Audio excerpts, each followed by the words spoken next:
Gentleman yields. I now recognize the Chairman Emeritus of the committee, my friend from Texas, Mr. McCaul. Thank you, Mr. Chairman. A very important issue. I think STEM education, I know this is not in the jurisdiction of this committee, is also very important. In 2014, the ranking member and I introduced a Cyber Corps Scholarship for Service program. Since that time, we've had $600 million in funding, 5,000 scholarships, 3 to 4 year work requirements. First of all, Dr. Rissamani, Mano, I apologize, and Mr. Steyer, could you touch on the success of the program and what needs to be done to enhance it? In addition, how will the Pivot Act complement those efforts?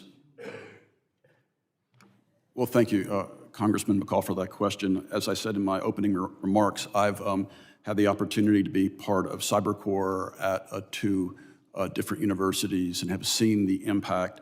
Both universities were urban, serving, drawing, serving students from a variety of backgrounds.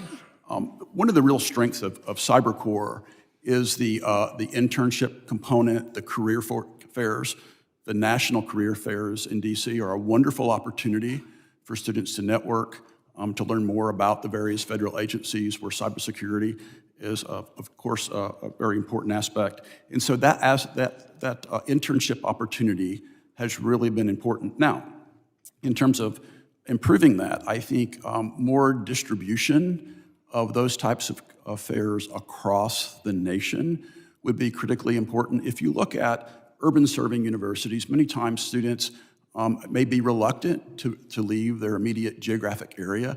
There could be family dependencies and so on that first generation student. So I think having opportunities distributed throughout the nation, many of those jobs are concentrated in the DC area.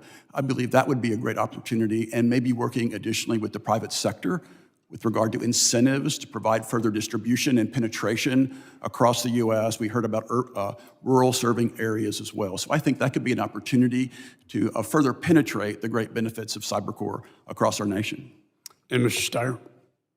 Well, first of all, thank you for creating the program. It's done a lot of good, and thank you for looking to how to make it better, because we obviously get to do that always. My thought would be to really think about career pathing.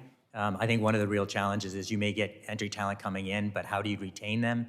Can you create something that might be an add-on to the program that provides a private sector placement so that they're getting both the private sector and the public sector experience, with the expectation that they'll take that private sector experience and return to the government as a way of, again, bringing best practice from the private sector into the government.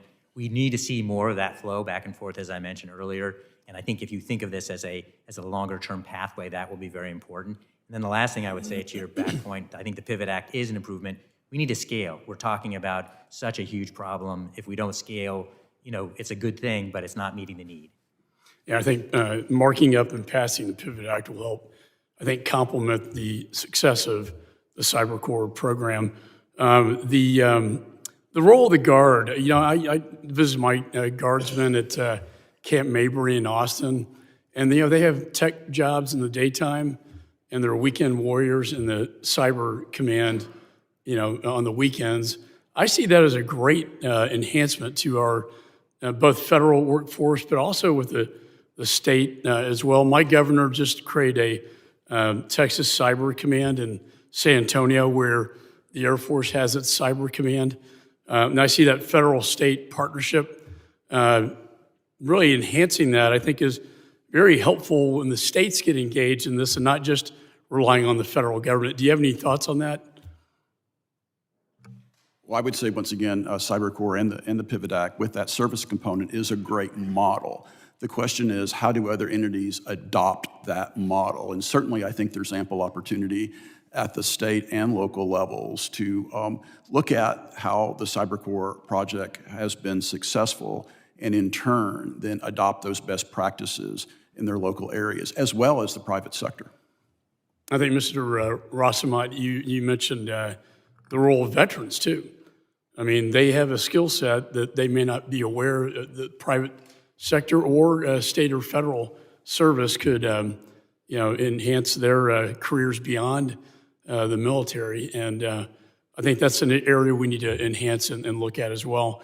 And then finally, on the exemption issue, I just want to close by saying that it's my understanding that CISA and the DoD are exempted from the executive order. So for your student who may be worried about this, that's good for them to know. Also, the national security and public safety exemption to the executive order as well. And with that, I yield back.